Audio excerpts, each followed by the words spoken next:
Alors, c'est le moment maintenant où on écoute la prédication. Si vous avez des Bibles, merci de les ouvrir en Jonas, chapitre 1, s'il vous plaît. Jonas, chapitre 1. Et donc, on va commencer la série de prédications qu'on a annoncées. Alors, pendant que vous ouvrez les Bibles, alors, ce n'est pas un contrôle, hein, mais je veux juste voir le pourcentage. Ça va m'aider dans ce que je vais dire. Il était question de lire tout Jonas 3 fois dans la semaine. Alors, qui a lu Jonas 3 fois, tout le livre? Oh, intéressant. Excellent. OK. Qui a lu 2 fois? OK. Qui a lu 1 fois? Tout le livre.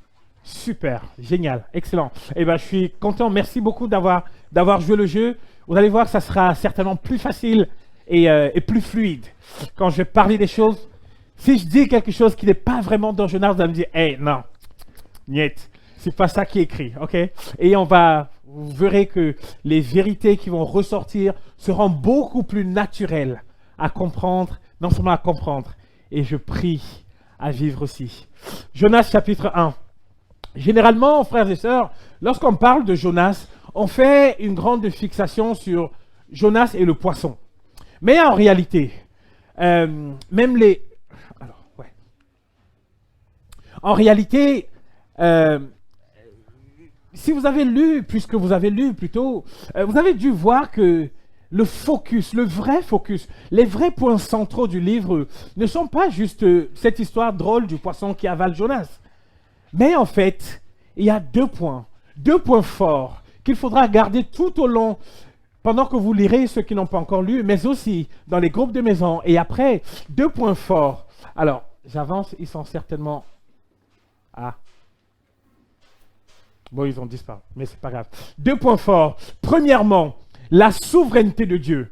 C'est-à-dire que Dieu a la maîtrise de tout. On l'a dit tout à l'heure. On va le voir là dans le livre de Jonas. Et le deuxième point clé, essentiel à comprendre dans le livre de Jonas, c'est que le salut vient de l'Éternel. Et je pense même que le salut vient de l'Éternel, c'est certainement le point culminant de la lettre du livre de Jonas. Et à côté de ça, il y a toute la souveraineté de Dieu qui est visible.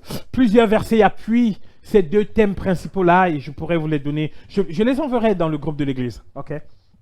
Parce que je les avais mis, mais je ne les trouve plus. Alors, pour l'instant, je propose de lire Jonas chapitre 1. La parole de l'Éternel fut adressée à Jonas, fils d'Amittai, en ces mots. « Lève-toi, va à Ninive, la grande ville, et crie contre elle, car sa méchanceté est montée jusqu'à moi. » Et Jonas se leva pour s'enfuir à Tarsis, loin de la face de l'Éternel. Il descendit à Jaffo, et il trouva un navire qui allait à Tarsis. Il paya le prix du transport et s'embarqua pour aller avec les passagers à Tarsis, loin de la face de l'Éternel. Mais l'Éternel fit souffler sur la mer un vent impétueux, et il s'éleva sur la mer une grande tempête. Le navire menaçait de faire naufrage. Les mariniers eurent peur, ils implorèrent chacun leur Dieu, et ils jetèrent dans la mer les objets qui étaient sur le navire, afin de le rendre plus léger. Jonas descendit au fond du navire, se coucha et s'endormit profondément. Qui fait ça? Le pilote s'approcha de lui et lui dit, « Pourquoi dors-tu? Lève-toi, invoque ton Dieu. Peut-être voudra-t-il penser à nous et nous ne périrons pas. » Et ils se rendirent l'un à l'autre.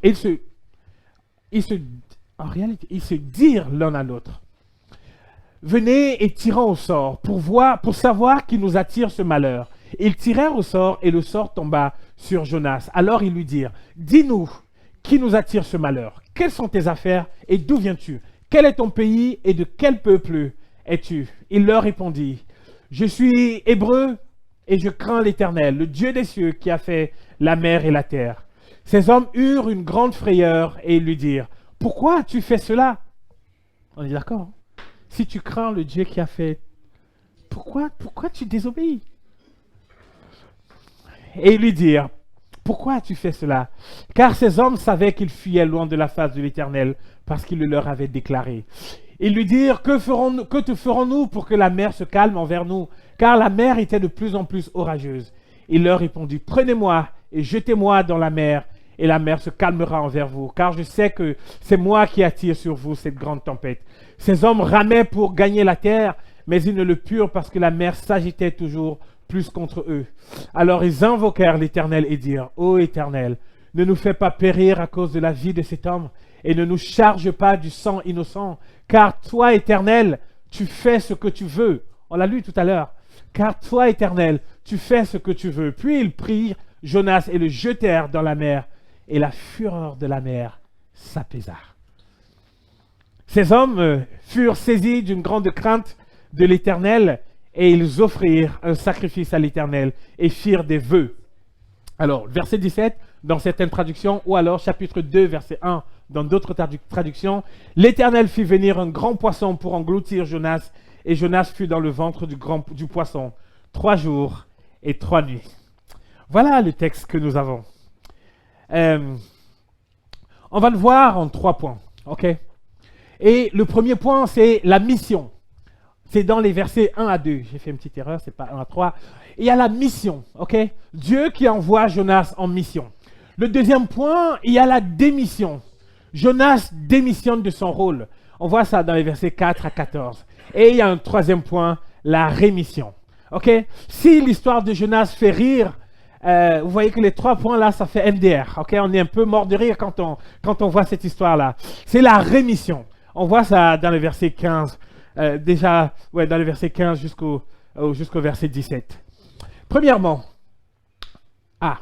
alors donc là, c'est les textes dont j'ai parlé tout à l'heure. Donc, de Dieu souverain, et le deuxième grand point, le salut qui vient de l'Éternel. Alors, premier point, la mission, dans les versets 1 à 2. La parole de l'Éternel fut adressée à Jonas, fils d'Amittai, en ces mots. Lève-toi, va à Ninive, la grande ville, et crie contre elle, parce que sa méchanceté est montée jusqu'à moi. On va parler de la mission, mais avant, il faut parler un petit peu du missionnaire. Ok? On voit ça dans le verset 1. Jonas, c'est le fils d'Amittai. C'est un prophète, c'est-à-dire qu'il parle de la part de l'Éternel. Un prophète de l'Ancien Testament, et il a parlé dans les années 760 avant Jésus-Christ. Et il était un prophète des 10 tribus d'Israël. Vous savez qu'à ce moment-là, Israël est divisé en 2. Il y a Juda et Israël au nord. Le nord et le sud. Pardon. Et maintenant, quel est le lieu de la mission? La parole de l'Éternel envoie Jonas en mission à Ninive. Une première remarque à faire ici, frères et sœurs, c'est déjà que Ninive est une ville païenne. Généralement, les prophètes étaient souvent envoyés pour parler à Israël, aux enfants d'Israël. Mais ici, Dieu envoie Jonas chez des païens. Ça confirme en réalité le grand plan, le grand projet de Dieu, la grande promesse que Dieu a fait à Abraham. Il lui a dit quoi en Genèse 12, je te bénirai et toutes les nations seront bénies en toi. Vous voyez, Jonas est prophète envoyé en mission à l'international. Il doit aller porter le message de Dieu à l'international. Le lieu de la mission a encore quelque chose d'insolite. Accrochez-vous. Okay? Ninive, c'est la capitale de l'Assyrie. L'Assyrie, c'est une des grandes puissances qui a existé dans l'humanité. Et en fait, les Assyriens, c'était les ennemis d'Israël. Ils faisaient la guerre. C'est un peuple qui est cruel. Cruel sur tous les plans. Ils adorent, ce sont des païens, je l'ai dit tout à l'heure, ils adorent des divinités sanguinaires qui demandent des sacrifices humains. C'était un peuple paresseux. Leur passe-temps, c'était la guerre.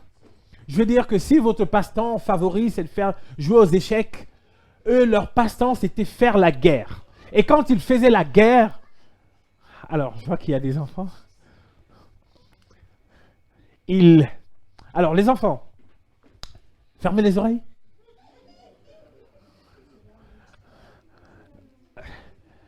Quand ils faisaient la guerre à un peuple et qu'ils avaient vaincu ce peuple-là, tranchaient la tête. Et ils faisaient des... Et c'est ma fille qui a réagi en premier. Et ils faisaient des montagnes avec cette chose-là qu'ils avaient... Vous voyez? Ça faisait peur aux nations. quand les Assyriens devaient faire la guerre à un peuple, le roi de ce peuple-là déclarait de la défaite tout de suite. Il disait, ok, pas de problème, venez vous servir. Leur roi, le roi de ces Ninivites, ils étaient à la fois rois et prêtres. C'est-à-dire qu'ils adoraient leur divinité et n'acceptaient aucune autre religion. Et c'est dans cette ville-là que Dieu demande à Jonas de partir en mission. Aller en mission dans ce pays-là, pour Jonas, aller là-bas, parce que Assyriens et Israélites étaient ennemis, ok?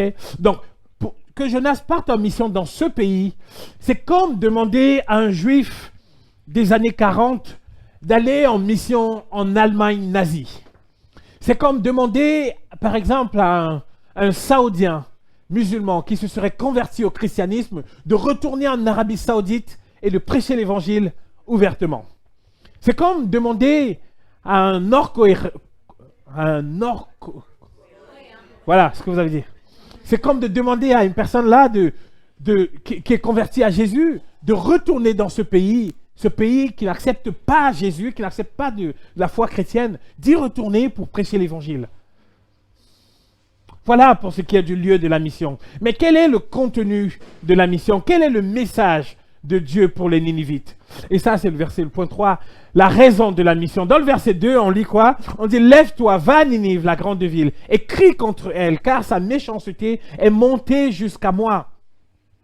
Les agissements des Ninivites étaient connus de Dieu.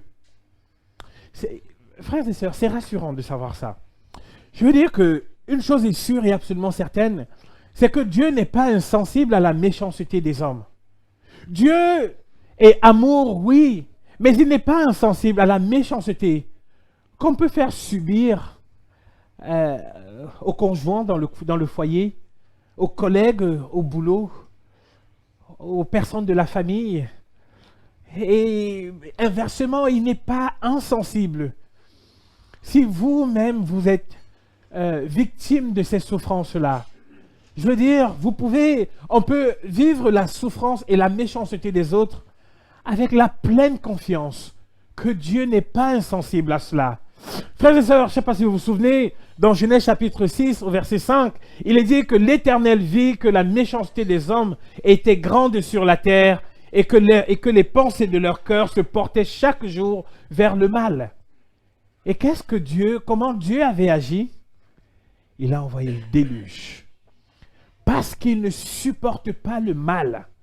Et je veux dire ici ce matin, si vous souffrez parce que des gens vous persécutent, parce que des gens vous font du mal, soyez assurés, un jour Dieu fera justice. Et de la même façon, frères et sœurs, si quelqu'un souffre quelque part, parce que c'est l'un d'entre nous qui lui fait du mal, là encore, Dieu fera justice. Arrêtons-nous quelques instants sur ce premier point qui me semble important, la mission de Dieu. Et vous l'avez certainement compris, Dieu envoie Jonas en mission parce que la méchanceté de ce peuple est montée jusqu'à lui. John Piper, un prédicateur américain que j'écoute de temps en temps, il dit que la mission existe. Il dit que le rôle de l'Église, ce n'est pas la mission, ce n'est pas de partir en mission, c'est l'adoration. L'Église existe pour adorer Dieu. Et si à un moment donné, on doit aller en mission, c'est pourquoi?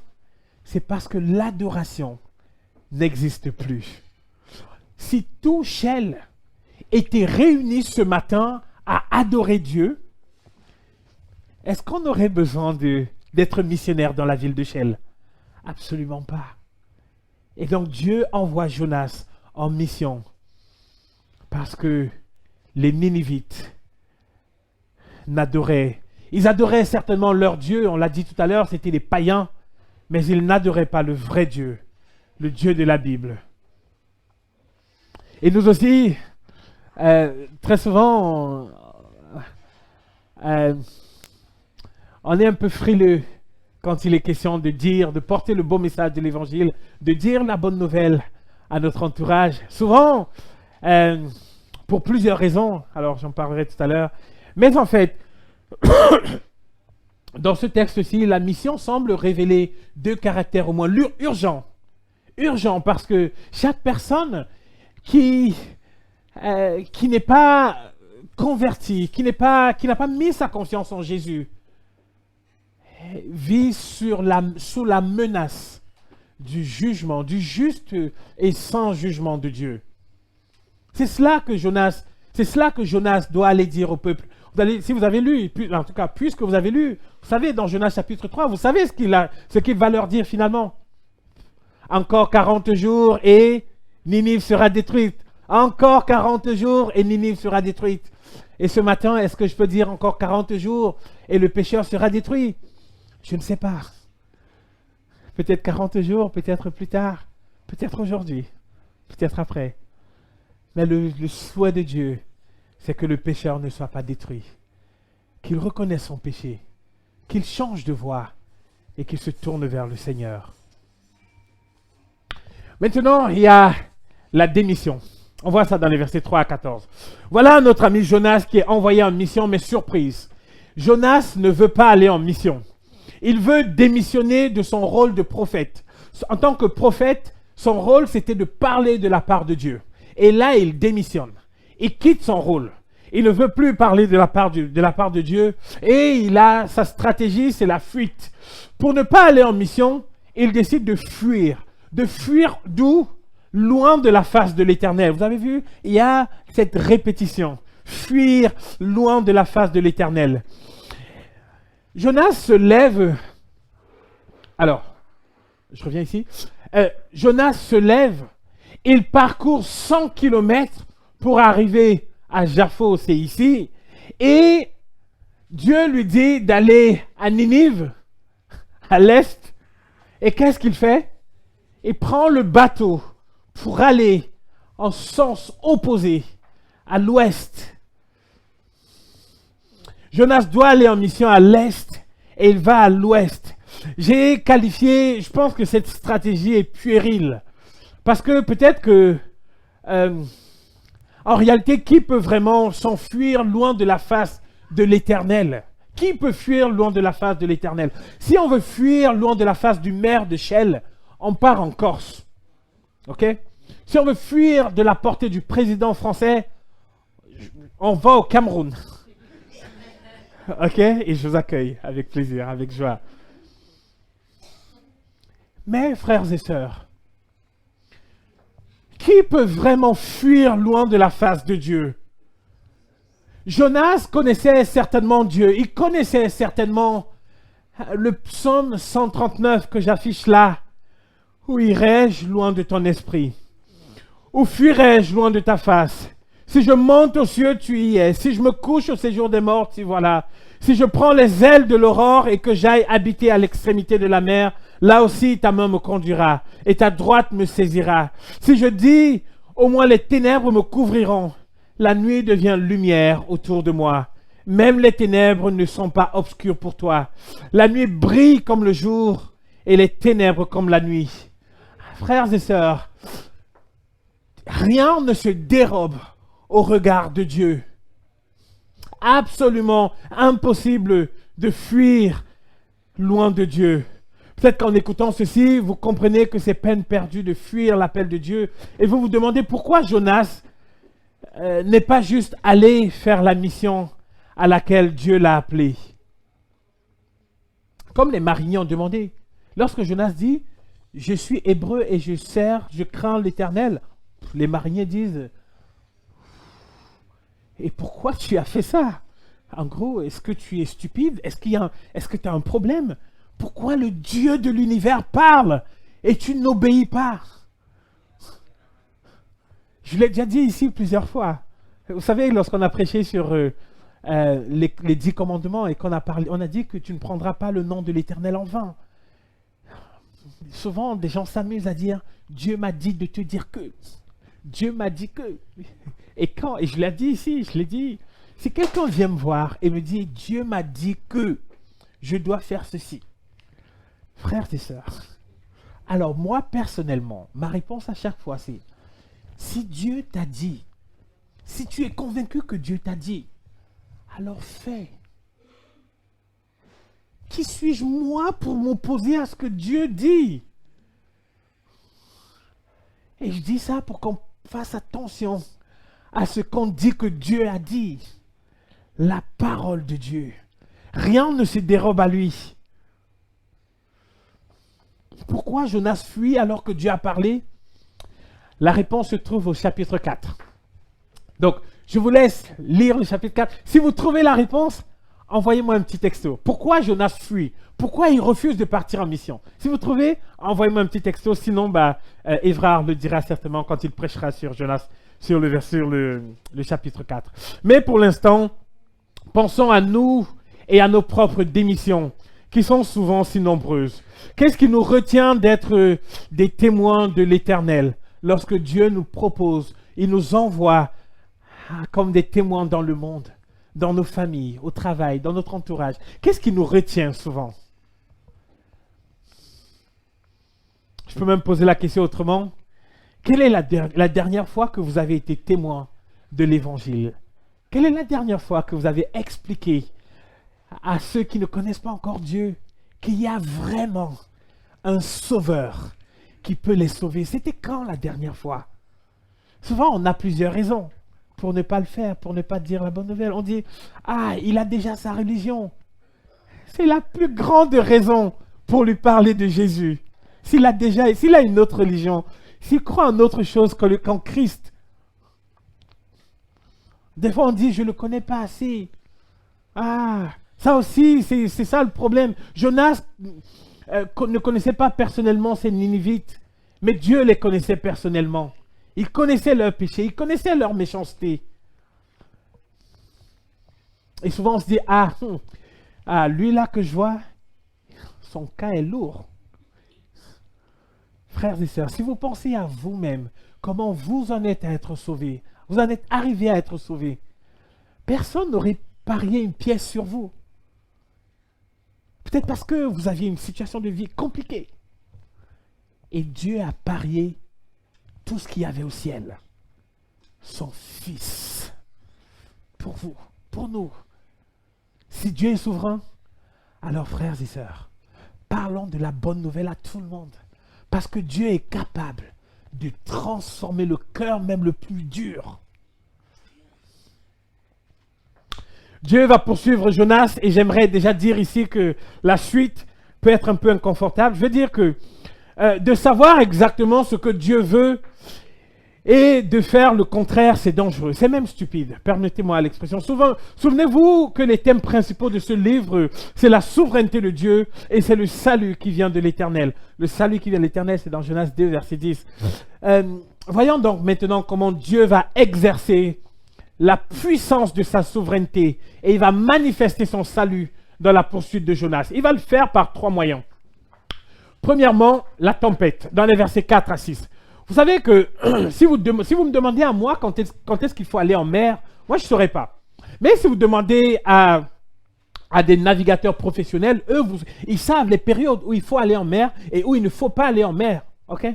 Et dans ce texte-ci, on voit que un capitaine organise un voyage pour aller à Tarsis, c'est-à-dire que la période était certainement propice pour aller en mer. Okay?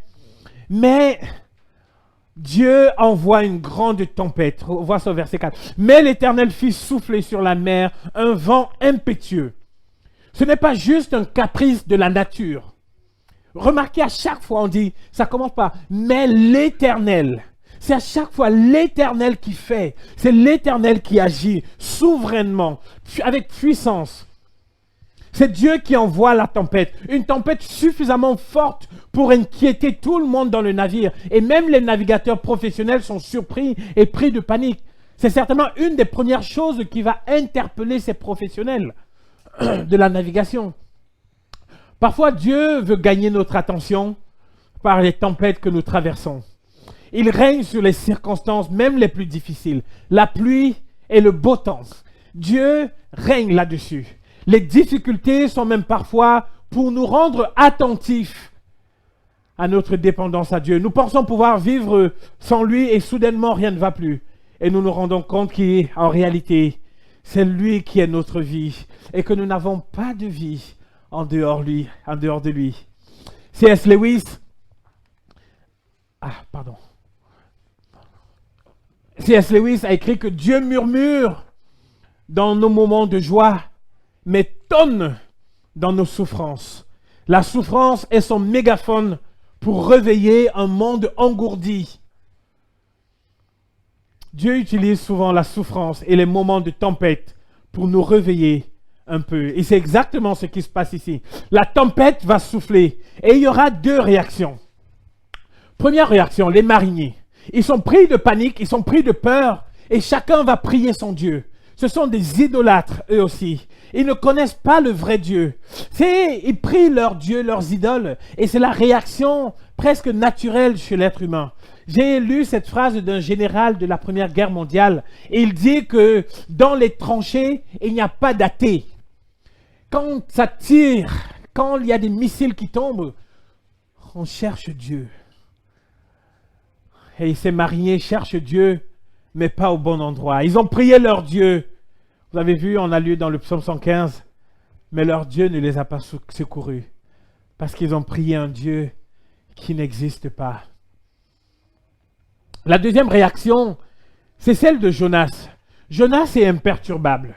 La tempête n'est pas suffisante pour qu'il reprenne conscience. Il ne veut pas aller crier contre Ninive de la part de l'Éternel. Il est même prêt à mourir.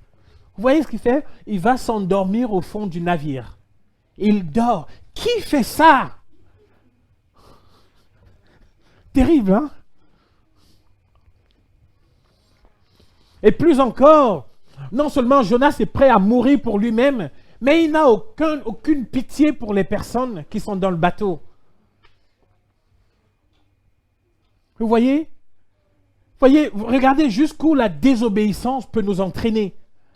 Lorsqu'on désobéit, on sait ce que Dieu veut, ce que Dieu demande de faire, mais juste on désobéit encore et encore, et on dégringole, et encore et encore. Et la deuxième chose avec laquelle Dieu poursuit Jonas après la tempête, c'est le sort. Le sort, on voit ça dans les versets 7 à 9. Dieu va un peu plus loin, il est souverain sur tout. Il a envoyé la tempête et maintenant il va contrôler l'issue du tirage au sort une fois de plus pour attirer l'attention de Jonas. Voici ce qu'on lit dans le verset 7. Ils se dirent l'un à l'autre, venez et tirons au sort pour savoir qui nous attire ce malheur. Ils tirèrent au sort et le sort tomba sur Jonas. Dieu guide le sort maintenant pour que Jonas soit démasqué. Et les mariniers vont lui dire au verset 8 et 9, dis-nous qui nous attire ce malheur. Quelles sont tes affaires? D'où viens-tu? Quel est ton pays? Et de quel peuple es-tu? La réponse de Jonas est sans appel. Elle est même surprenante. Je suis hébreu, je crains l'Éternel, le Dieu des cieux, qui a fait la mer et la terre. Voilà la réponse de Jonas. On voit que Jonas, en réalité, il n'a pas renié sa foi, ok? Il dit, je suis hébreu, je crains l'Éternel. Jonas n'a pas renié sa foi. Jonas, c'est quoi? Et maintenant, s'il vous plaît, prêtez attention à ce que je vais dire ici maintenant. Qu'est-ce que Jonas est? Jonas il est ce chrétien qui connaît exactement la volonté de Dieu et qui décide de pécher volontairement. Jonas ne renie pas sa foi. Jonas est ce chrétien qui sait que Dieu demande de pardonner comme nous avons été pardonnés en Jésus.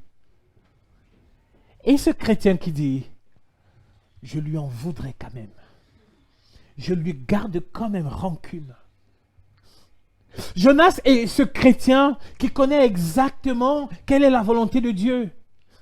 Et lorsqu'on lui dit à ce chrétien, il faut que tu changes. Ce chrétien qui dit, non, je sais, je connais la volonté, je sais ce que Dieu dit, mais qui ne change pas, qui reste impassible, imperturbable.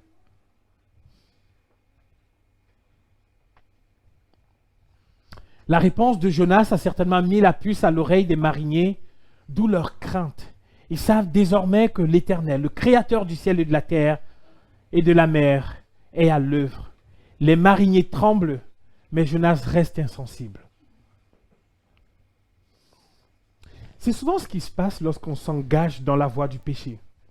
Tout autour de nous peut trembler, peut s'effondrer, mais on s'obstine dans le péché. La troisième chose avec laquelle Dieu poursuit Jonas, ce sont les marins eux-mêmes, dans les versets 10 à 14. Et c'est un moyen, ce troisième moyen par lequel Dieu poursuit Jonas peut vous sembler banal, mais je vous assure que c'est une chose terrible. Quand vous aurez lu tout Jonas et que vous aurez vu ce qui se passe dans tout le livre, surtout au chapitre 4, la réponse que je vous ai demandée là, pourquoi Jonas ne part pas en mission, quand vous aurez trouvé la réponse à cette question-là, vous comprendrez que ce qui se passe avec ces mariniers est absolument terrible et humiliant pour Jonas. Jonas, le juif pur souche. Jonas, le prophète de l'Éternel, qui est jugé ici. Dieu utilise des marins, pêcheurs, paganistes pour juger Jonas, le prophète de l'Éternel. Ça vous est déjà arrivé ça au travail?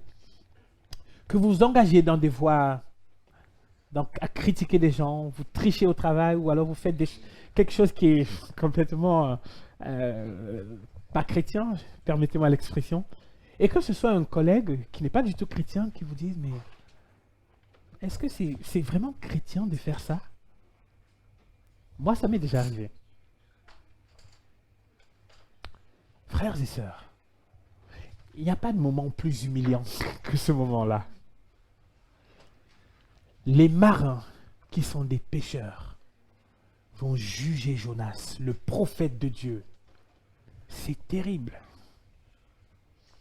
À la question de savoir ce qu'il faut faire pour que la mer s'apaise, c'est ce qu'on voit au verset 11. Que ferons-nous pour que la mer se calme envers nous? Jonas ne dira pas, je suis désolé, faites demi-tour et retournez à Jaffo, je vais aller en mission, je vais aller faire ce que l'Éternel dit. Il ne se répand pas. Jonas est ce qu'on peut appeler un jusqu'au-boutiste. Rien ne l'impressionne. Il ne tremble pas, il ne s'arrête pas. Hors de question d'aller prêcher la repentance et le pardon des péchés.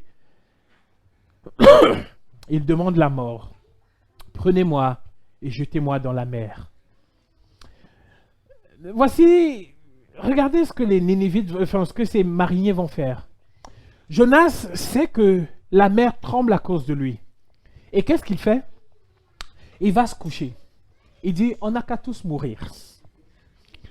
Mais les mariniers, ici, quand on tire au sort, le sort tombe sur Jonas.